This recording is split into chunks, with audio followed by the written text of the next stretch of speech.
La noche en que una bruja intentó perderme. Quiero comenzar esta historia contando un suceso que me ocurrió a mí. Desde hace mucho tiempo paso gran parte de mis noches en la calle. Personalmente considero que la mayoría de los acontecimientos paranormales suceden durante la noche, porque la energía y el ambiente son muy diferentes a los del día.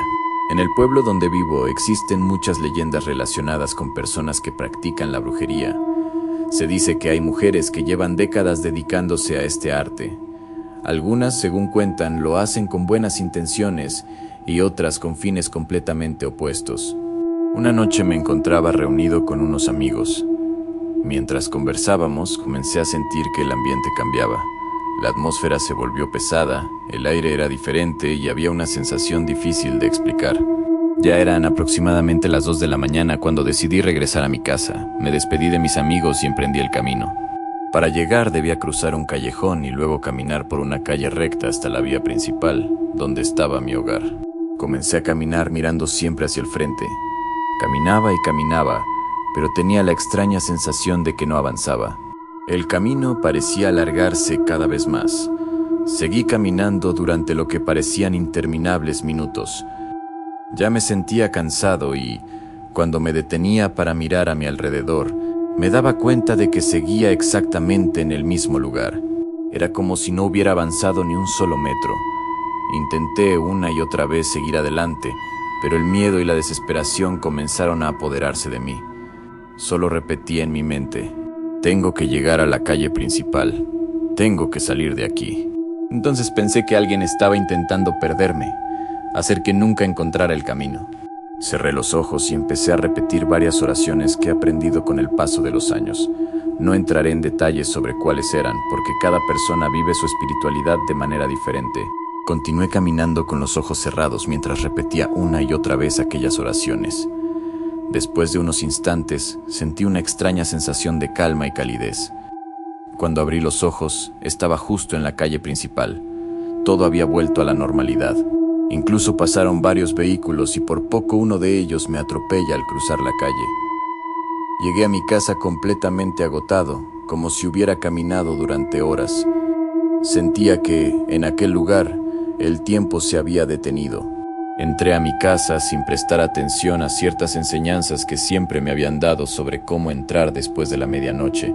Simplemente pasé, cerré la puerta y me acosté a dormir. Poco después escuché un fuerte golpe en el techo. A la mañana siguiente, mi madre llegó muy molesta y comenzó a regañarme. Me dijo: te he dicho muchas veces que cuando llegues tarde debes orar antes de entrar. Le pregunté qué había ocurrido.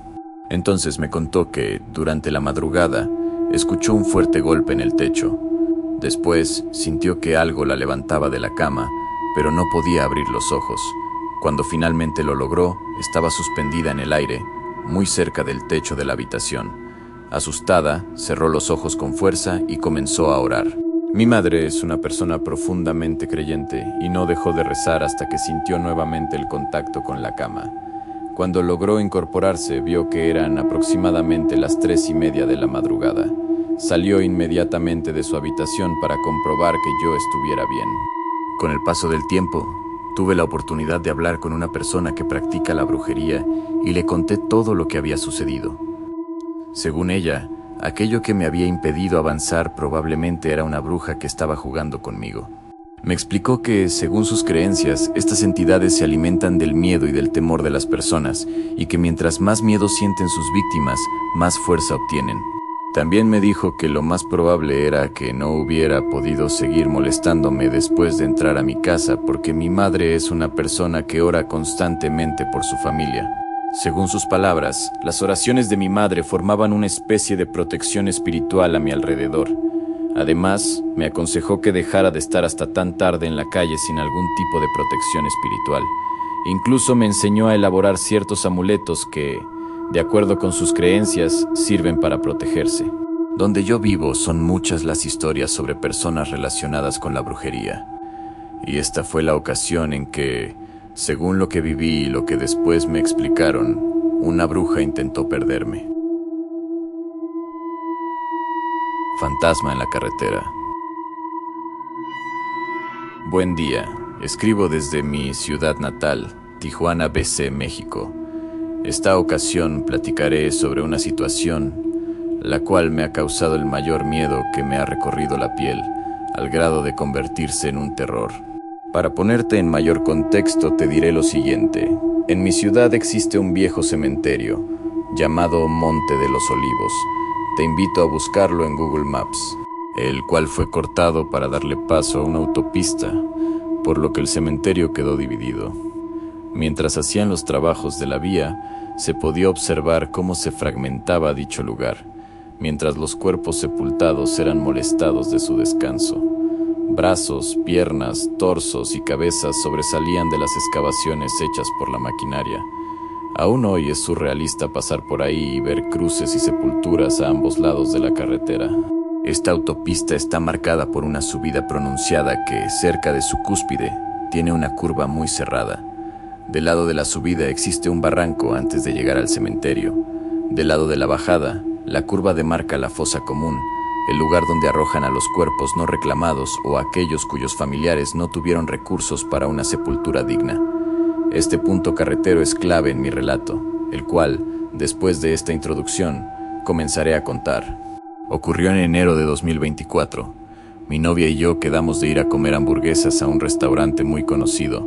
Como saldría tarde de trabajar, ella llegó a mi empleo en un auto de plataforma. Eran cerca de las 8 de la noche cuando salí y nos dirigimos al centro para conocer la nueva sucursal. Tras pasar un rato muy ameno, decidimos ir a su casa. La forma más rápida era tomar esa autopista, la cual recorre casi en su totalidad la ciudad. Sentí un salto estrepitoso, una reacción instintiva que casi provoca que chocara y me volcara.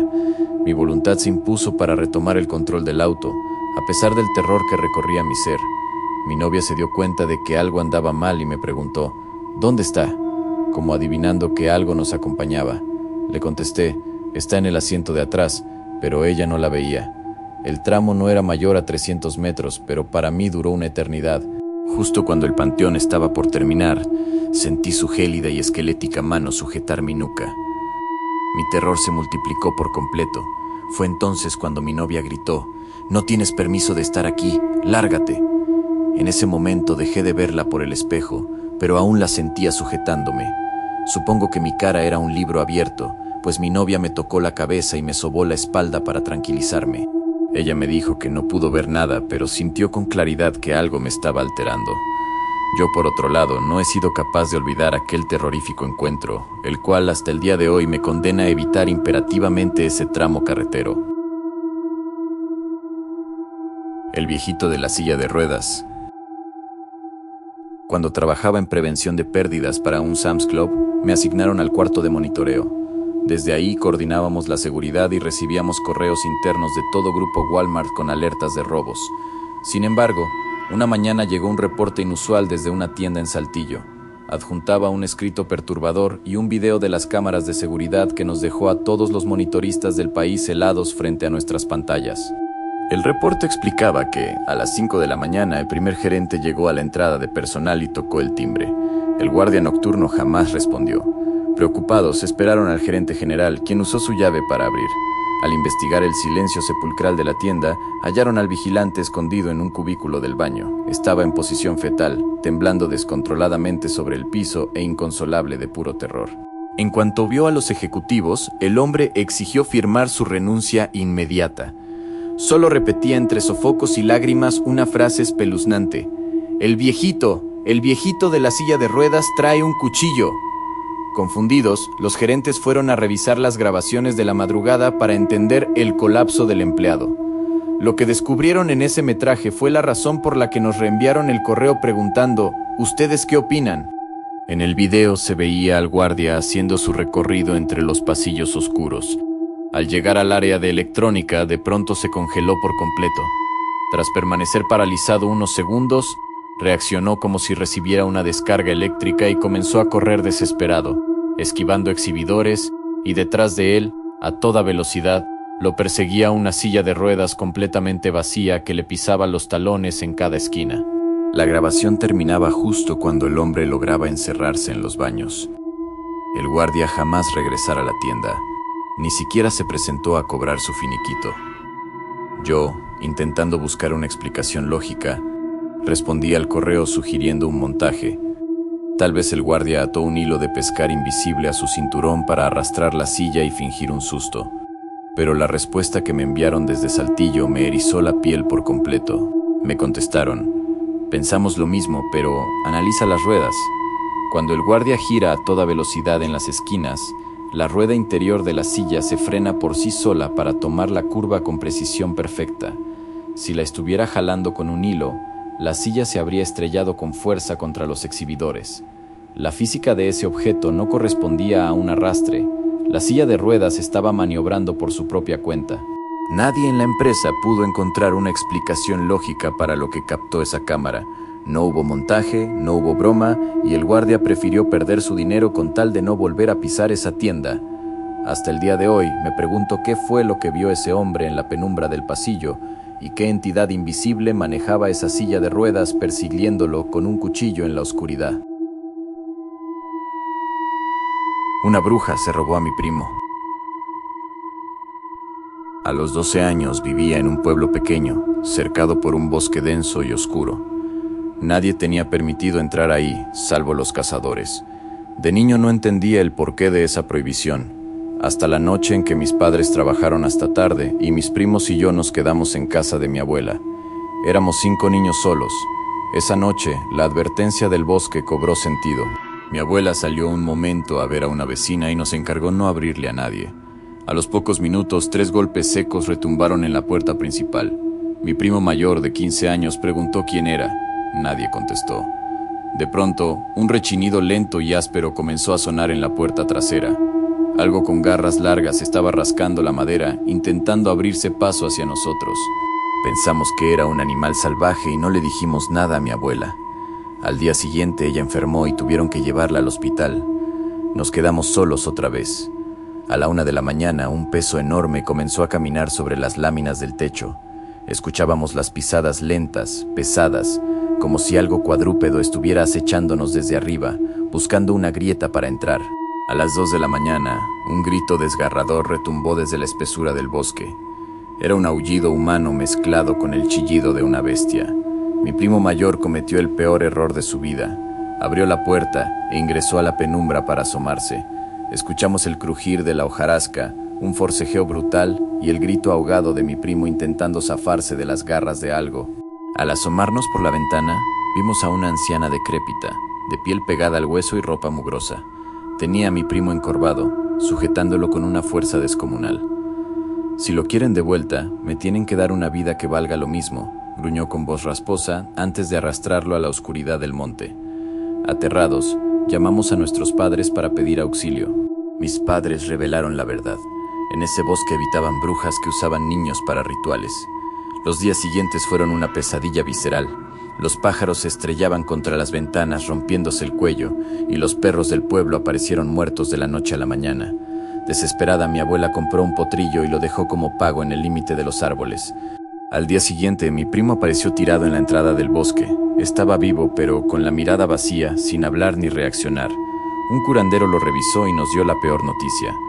Las brujas le habían arrancado el alma. Dijo que el cascarón de su cuerpo solo resistiría 15 días. A las 2 semanas exactas, mi primo falleció. Nadie de mi familia volvió jamás a pisar ese pueblo. Eso no era mi tío. Tenía 14 años cuando ocurrió. Mi madre estaba en cama por una severa migraña y mi hermana menor ya dormía. Cerca de las 11 de la noche salí al corredor a esperar a mi padre, quien regresaba tarde del trabajo.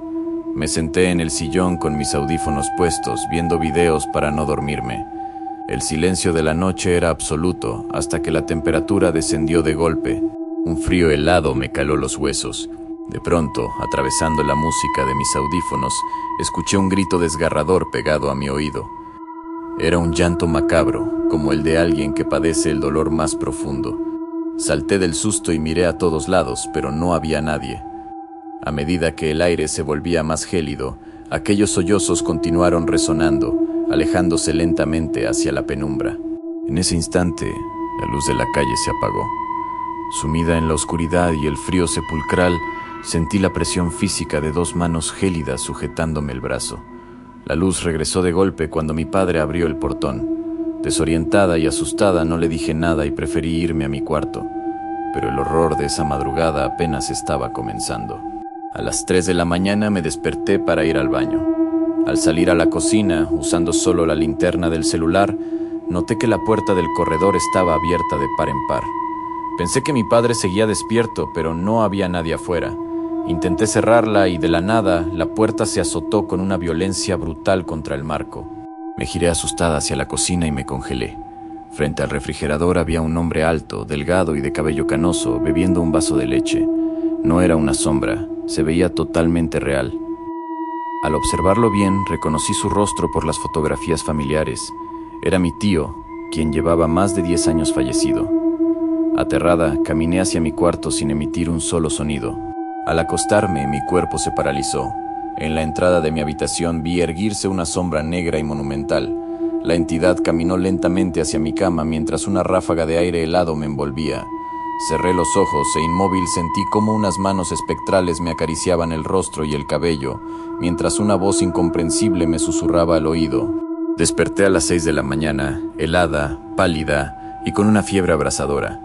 Hasta el día de hoy me pregunto qué fue esa entidad que lloraba en mi oído y me acarició en la penumbra, pues aunque vi la figura de mi tío en la cocina, sé que aquello que entró a mi habitación era algo mucho más oscuro, algo que reclamaba la habitación donde mi tío perdió la vida.